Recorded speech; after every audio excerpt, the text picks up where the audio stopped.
Hey everybody. I am definitely not at my normal desk. We're actually out and about visiting some friends and enjoying some time away. Um, Gosh, so it makes the video a little bit more rough and tumble. Um, I was going through stuff last night, talking to a friend of mine, just about strategy and how we're doing things. And you're going to hear a lot more background noise as people come and go. Um, but I started filming these videos because I wanted to teach this corner of the market, but I also like doing the videos because they help me justify what I'm doing.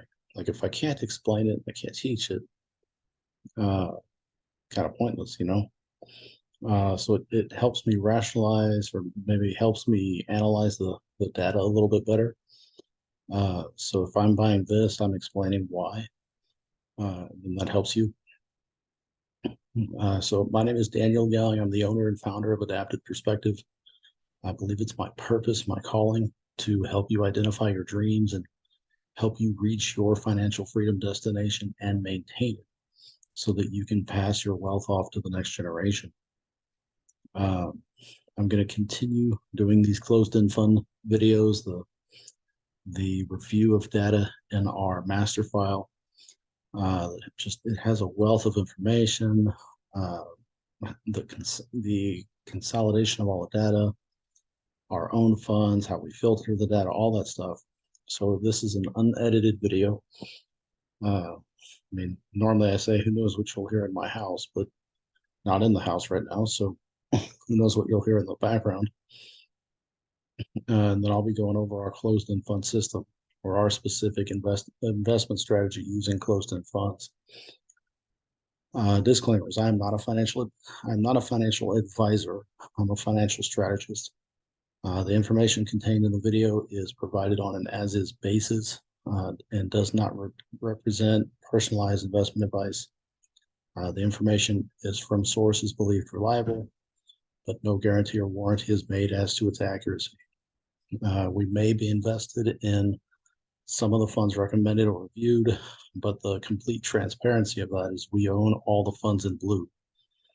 And then I assume no liability for your use of the information and encourage you to educate yourself on the market, to consult with a licensed professional, and to know your goals before investing in anything. And though I encourage you to talk with a professional because, quite honestly, I have to, I encourage you to not be afraid to walk your own path. I don't speak like the herd. I walk in limited company and sometimes I walk alone, and I'm okay with that. Um, so let's get into some selection. So I need to share a screen.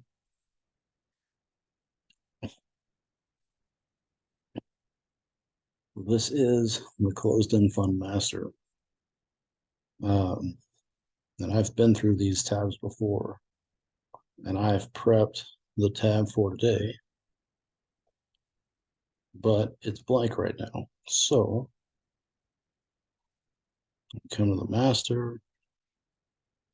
Everything's in alphabetical by ticker.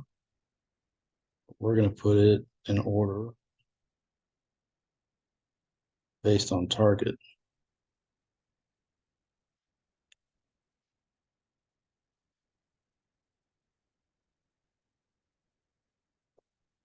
Using our targets and up.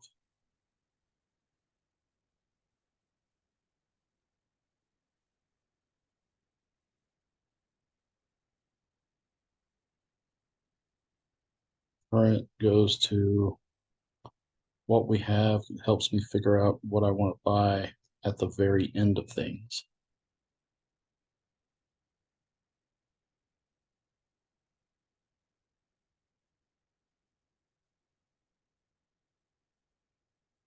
Oh, interesting. This every every added spreadsheet presents another new challenge.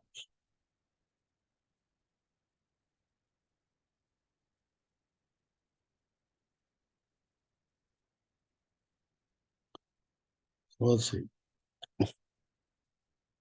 Well, first things first, let's look at the discount. We're not going to pay premium for anything.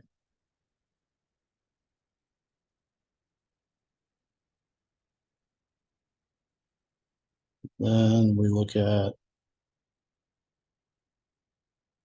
well, so discount, you're not going to pay premium, right? But at the same time, we're really not going to hit anything outside of our targets. Our targets are based upon this. So there's a buy alert. So the discount is double the historical discount or double the 5-year discount or finally below premium, as in some cases. Uh, 2 asterisks is just the dollar cost average alert. It's on a discount. It's also priced less than what our average is. And then some funds we're just tracking, either by recommendation or even some funds we own, we're just tracking.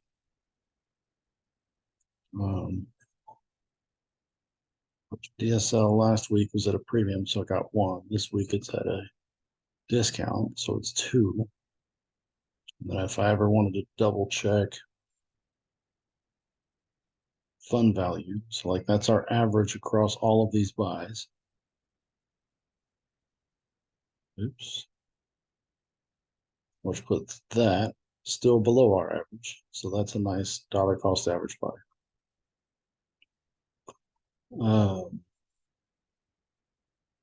We don't plan on buying anything than what we don't already have. And that really takes out a lot.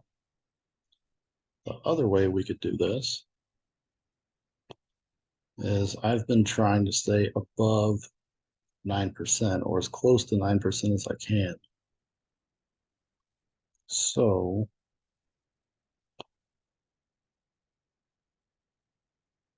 oops.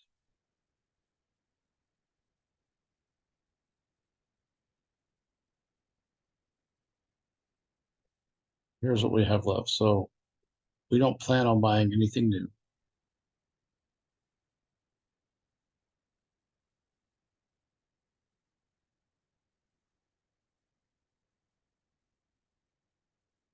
And target wise, we can rank them based on overall value.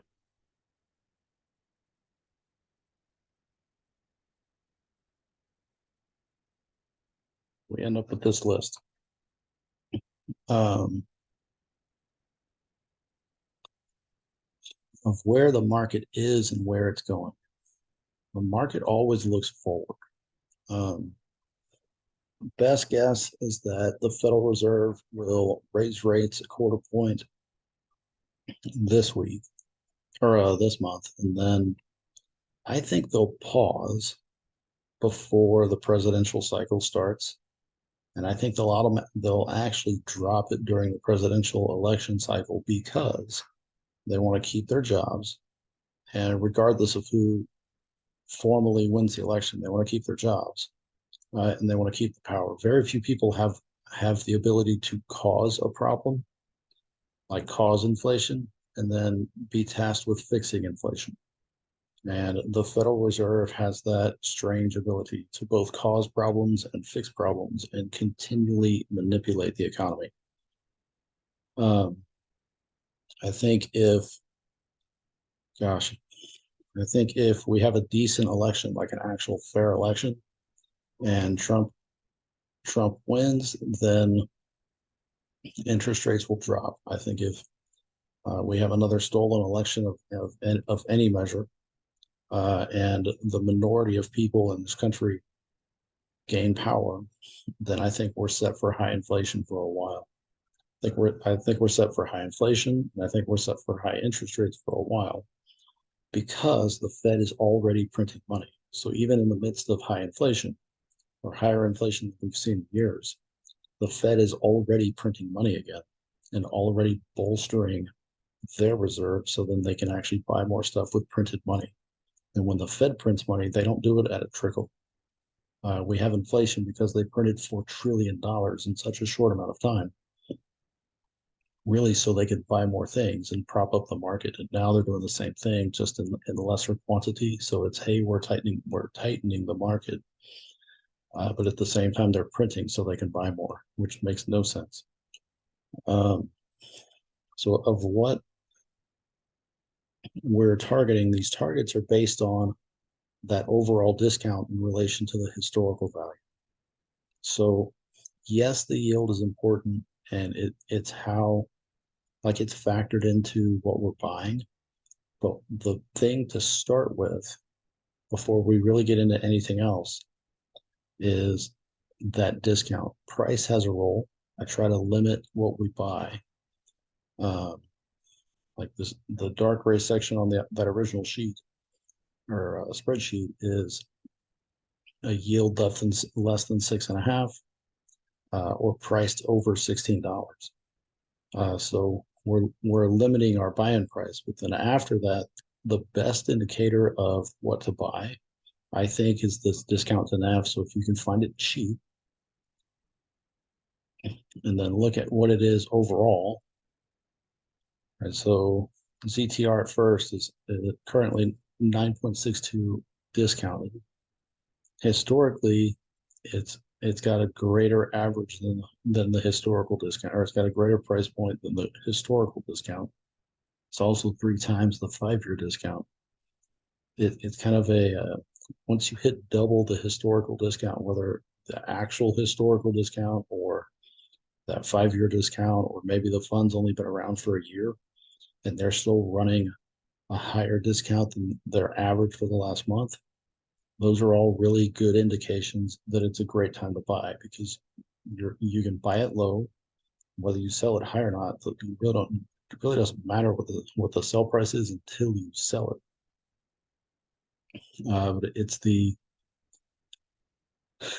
the investor side of things. It's, you know, management's running a company, and the spread between the discount and the net asset value grows. And once you hit a certain percentage, the investors overall, which you and I are on the small side of investing. I mean, even if you've got 50 grand invested, there are people who have millions invested into these companies. So once the spread or that overall discount gets greater than the average historical discount, then you start to get more feedback from those higher up investors saying, hey, we don't like how this is going.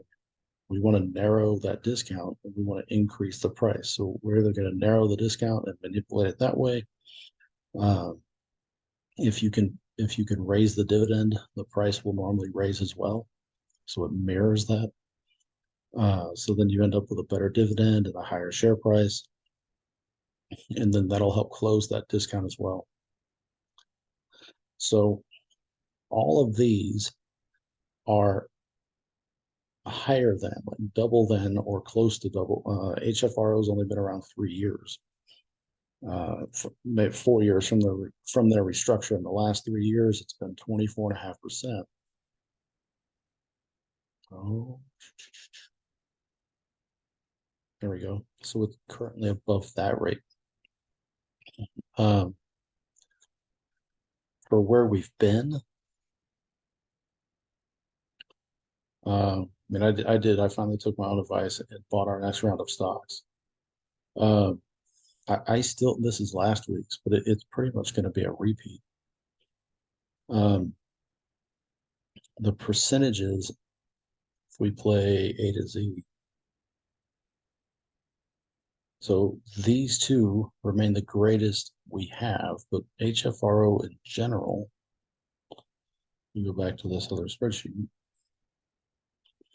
HFO was 3 down. Currently, it's 2 down. It is the cheapest dividend just based on discount alone.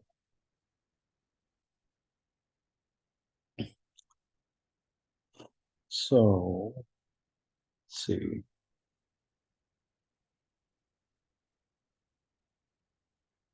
There we go. HLB is kind of a sister fund to a degree. Me personally, as an investor, of what we're invested into, I mean, yes, we own all these companies. They're in blue. I like HGLB better because I don't like how the PR side of HFRO runs. I think oil is here to stay. And 40, 50, etc. years later, I think oil is here to stay. We use oil and its byproducts far more often than you realize. If depending on how you're watching YouTube, if you're using a computer or a laptop or a phone or device, oil and petrochemicals was involved in creating all of those separate things. Oil is involved in creating microchips and semiconductors, which all of those products use those things. So as much as you may hate the oil industry improves our economy in amazing time.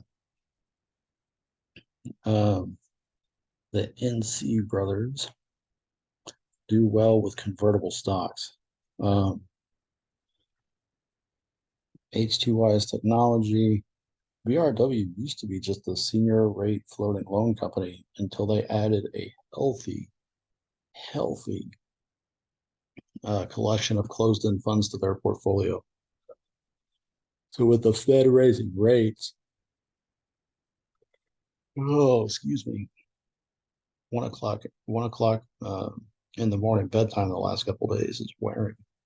It's been fun, but it's been wearing. BRW likes the aggressive Fed. So when your portfolio is all senior rate loans, senior floating rate loans, and the Fed keeps tinkering with rates, that's great for you. But I think BRW looked into the future a little bit and realized the more we do just one thing, we're really limiting our overall growth. So they started investing into closed-end funds and reaping those dividends. ZTR is that bounce effect, where it's that wave pattern of things. Like if you're going to buy and sell, like if you can buy it low and sell it high, buy it low and sell it high, or you're buying in the trough, that's great. But you've just got to weather that kind of bouncing of prices. Um, of what I would pick if I really had to really ultra narrow it down,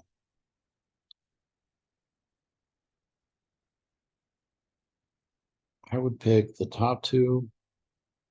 But for you and where you are, where I am, um, I'm not a huge HFRO person, even though I know people recommend it. I like this company. I like this company. I love that company.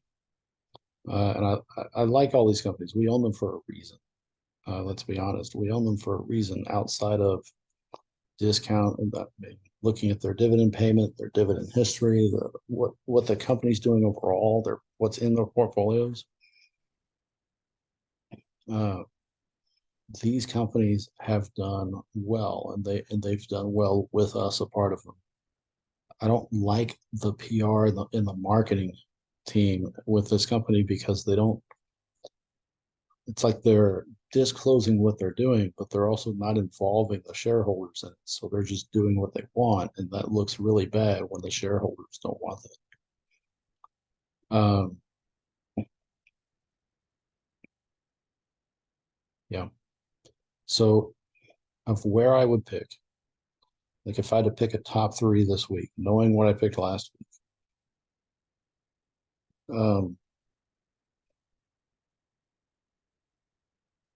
HFRO is the cheapest thing out there. HGLB right behind it. I would leave with oil. Excuse me.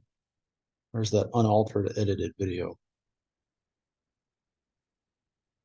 So HGLB still has some REIT and um, yeah, still has some REIT component in the real estate market is still kind of an unknown. I would pick oil, everything. Format number.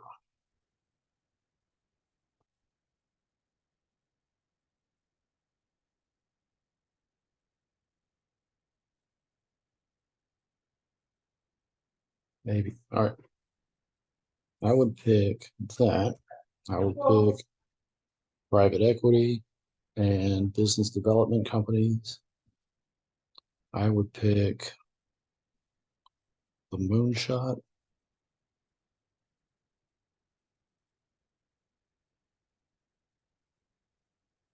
I would pick technology and semiconductor. So you end up with oil,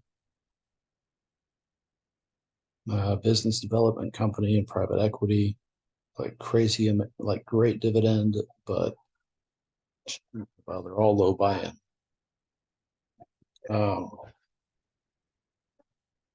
Tech and semiconductor, and then the moonshot.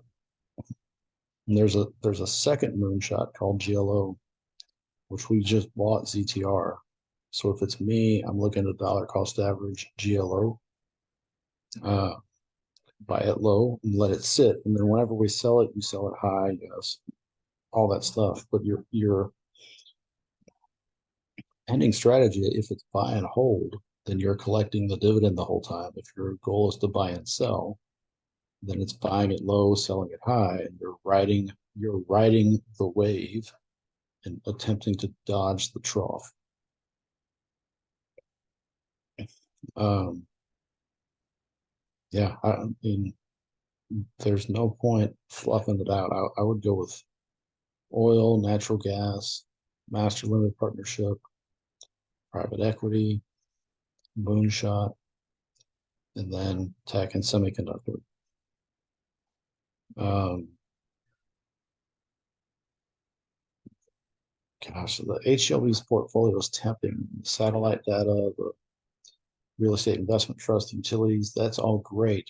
But I mean, all of these other markets and venues depend upon oil. Um, yeah, HLB could be a good buy. But being that we already own HFRO and our experience with it, so we have 100 shares now, but I really don't want to go beyond that. So I'm going to keep it simple and stop there. So uh, those are I mean, you see the list, but those are my four tops for the week. So if you like the content, consider subscribing to the channel, and then head over to Facebook and join my group there called Navigate Your Finances. I talk Facebook in regards to earned income and passive income. And then I talk portfolio income and overall strategy on YouTube. Um, and then as you go through your journey, just remember you're the captain of your ship. I mean, I'm here to help you. I'm here to do what I can to help you figure things out, but it's your boat. So you need to captain, and it's going to go wherever you send it. So be the captain that you need. Be the captain your crew needs. Uh, it's your power. It is well within your power and well within your reach or your grasp, however you want to say that, to completely change your life and your financial future. You can do it. I mean, you can listen to TV and feel trod down and listen to all these naysayers like it's not going to happen. Or you can not listen to them. Like you can strap it down and go, right? And then make it happen. Shock your world. You have all these people saying you can't do it. So do what you want to actually do. Make those things happen. And when they happen and you grow and you start to see progress within your business, you start to see progress towards your end goals, right? Shock your world. Shut all those naysayers down. Let them see the changes you're making. Let them see the progress you're making. And pending their reaction, and also in your history, I'll leave it to you. But if they're going, hey, you can't do this, let that inspire you. And then when they see the progress, maybe they'll come back and say, probably won't say I was wrong, right? But maybe they'll say, hey, what are you doing? Could you teach me? And then teach somebody, and then let that person go through and help the next person, right? So it really is, it's make it happen and then shock your world, Because if you go through and actually make your dreams into a reality, those other people in your life and in your circle are going to say, hey, that person's doing pretty good. How can I get more of that? And maybe they'll look for stuff on the internet, or maybe they'll actually just come to you and ask you about it, and then you can tell them about it. Right now, you're teaching somebody else and allowing that person to take it on and make it personal and then blend it into their own system. That's a huge thing. Right. So, this is a short video today. I'll be honest, I am tired. I am filming in somebody's house. And I could be with my friends playing games, but I needed to film this video. One, I didn't want to miss a day, but two, I don't want to miss a day. Hopefully, potentially helping you figure out the market and figure out where the market is and get some overall guidance of what the market's up to. So wherever you are, I hope things are well. I'm going to attempt to stay awake and play some games with some friends and enjoy this short little vacation. So hope y'all have a great week. I will see y'all a different day. Bye.